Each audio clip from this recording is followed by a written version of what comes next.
Speaking to The Independent, the leader of the European Conservatives and Reformists (ECR) group in the EU Parliament, Syed Kamall, declared Mr Barnier had no interest in finishing negotiations early, because he is keen on the top job and needed the spotlight on him. Mr Kamall said, "Don't forget, Barnier has no interest in finishing the negotiations early because he needs to be in the public limelight to be considered a spitzenkandidate. If the negotiations were ended tomorrow, he's out of the limelight tomorrow for 9 months before they start considering the spitzenkandidate. He needs to be in the limelight at that point. It's interesting the language they're now using. Let's try and get a deal just after summer. They've done that knowing there's going to be slippage." GETTYSyed Kamall has accused Michel Barnier of trying to delay the final Brexit deal. "It's theatre. What they'll say is, oh, we're aiming for September, October. They'll say, really sorry Britain, you haven't done enough, we'll have to slip a bit.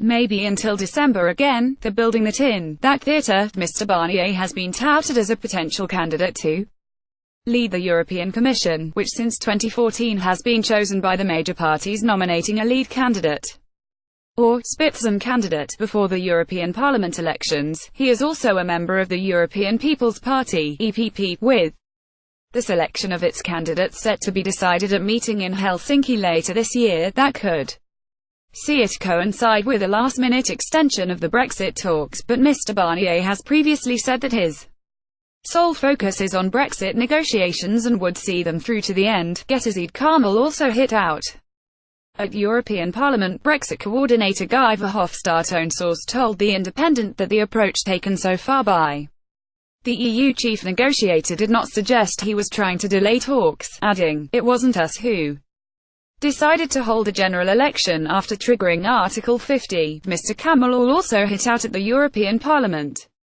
Brexit coordinator Guy Verhofstadt, accusing him of pretending that EU citizens were going to be kicked out of Britain following Brexit to drum up political publicity. He knows, for example, in certain areas of the British press, he will be the pantomime villain, and in others he will be the focal point for those who wish Brexit could somehow be reversed. He's picked his issues very carefully. He's become a champion for the EU citizens, still pretending that they were going to be kicked out.